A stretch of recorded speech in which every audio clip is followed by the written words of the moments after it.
A man sold the Eiffel Tower. No, not once, but twice. But how can someone sell something that doesn't belong to them? And even if they did, how could they pull off such a thing twice? Well, the answer is simple. It was just a clever con. And this time, we will tell you the story of the most intelligent con man in history, Victor Lustig.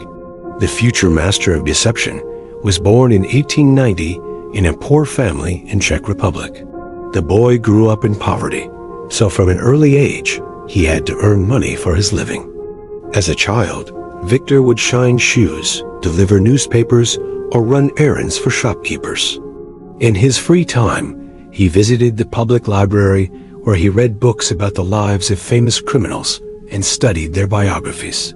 The teenager was fascinated by them and decided to follow in their footsteps. At first, Lustig tried to make quick money by stealing things. He robbed trains and way stations, stole money from his relatives, and even kidnapped his friend's sister for ransom. However, the young man quickly realized that these methods were not profitable enough and were fraught with big risks. That's why he came up with a new plan, which was to pretend to be someone else. Lustig wasn't the first to come up with this idea, but he brought it to perfection. His first success in this field happened when he forged documents and introduced himself as the son of a wealthy French industrialist. Thanks to his acting skills, the young man managed to convince the management of a prestigious Parisian hotel of his high status and stayed there for a while for free. However, eventually the hotel staff became suspicious of the guest and called the police. Lustig didn't panic. He simply repeated his old trick, pretending to be insane, after which he was sent to a psychiatric hospital. There he spent the next 5 years until the outbreak of World War I. In 1914, Lustig enlisted in the French Army Medical Corps and got the rank of an officer. This allowed him to travel around Europe without hindrance and search for wealthy potential victims. During the war, he met many aristocrats and businessmen who had become accustomed to flaunting their wealth. The con man saw his chance and began selling fake military supplies to them at inflated prices. For example, he organized the production of medals and sold them to nobles for fantastic sums of money, promising that they would bring good luck in the war. Of course, none of the buyers knew that they were being deceived, and those who figured it out later tried not to make a scandal. After all, no one wanted to be considered a fool who had been taken for a ride. After the armistice, Lustig continued his criminal activities. Now he focused mainly on forging checks and soon earned the title of the most wanted swindler in France. The police were looking for the con man everywhere, but he was always one step ahead of them. Meanwhile, Lustig got married and had 2 children, but he didn't stop doing what he was doing. On the contrary, he just got better at it.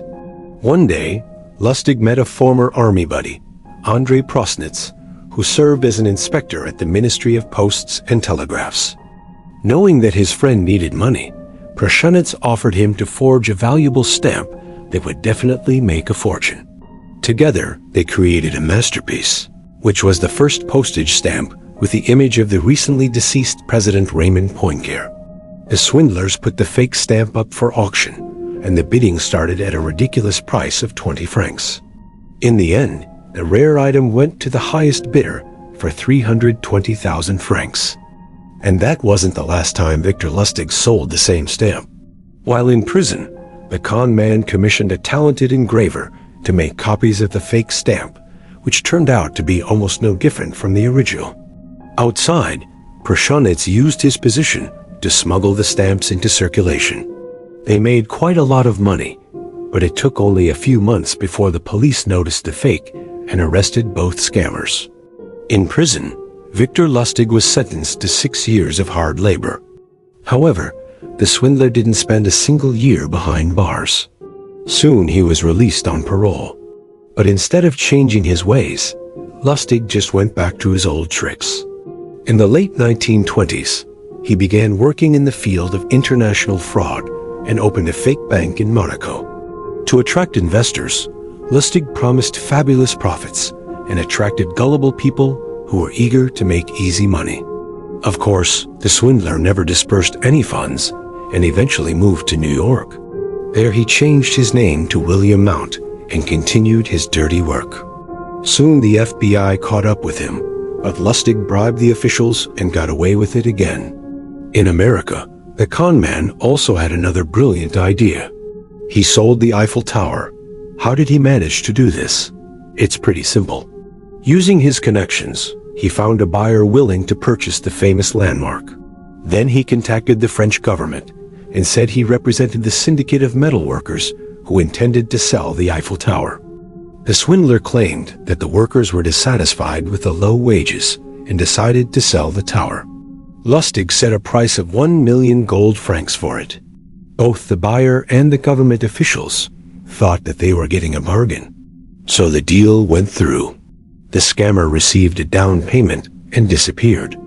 Of course, the authorities immediately realized they'd been tricked and launched a manhunt for the swindler. But he was nowhere to be found. The FBI found out that under the alias of William Mount, the con man bought a mansion in Miami, Florida. The mansion was surrounded by a high wall with an electric fence on top, which was guarded day and night by 2 Doberman pinschers. Only 3 people in the whole world knew where the criminal hideout was located. One of them was the owner of the mansion, but he wasn't expecting any guests. And that's because the swindler rented the house without even stepping foot inside. He lived in a hotel room nearby and only occasionally came to check the mail. The FBI broke into the house and found fake documents confirming the fictitious identity of the swindler, but they didn't find him. Meanwhile, Lustig got wind that the police were onto him and sold the Eiffel Tower again. He found a new buyer and set a higher price than before, but still much lower than its actual cost. The swindler explained the high bargain price by saying that the government planned to demolish the tower, but he managed to get permission to dismantle it and sell it on his own. Of course, it wasn't true. Victor Lustig received the money and once again disappeared from everyone's sight. But this time, his freedom lasted only 8 days. Then he was arrested and sent to trial. His defense lawyer tried to convince the jury that the swindler was insane and should be sent to a mental hospital instead of prison. However, the ploy didn't work, and Lustig was sentenced to 20 years in prison. The swindler spent 11 years behind bars, during which he got married again and had another son.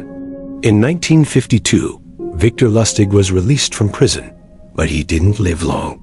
The aging con man fell ill with cancer and died the same year. As you can see, this person had an extraordinary life. He sold the Eiffel Tower twice, worked in a gang of jewelers, forged rare stamps, and even bribed the police. Do you know anything about this man? Or have you ever seen the movie, The Man Who Sold the Eiffel Tower? Be sure to share your thoughts in the comments. And that's probably enough for today.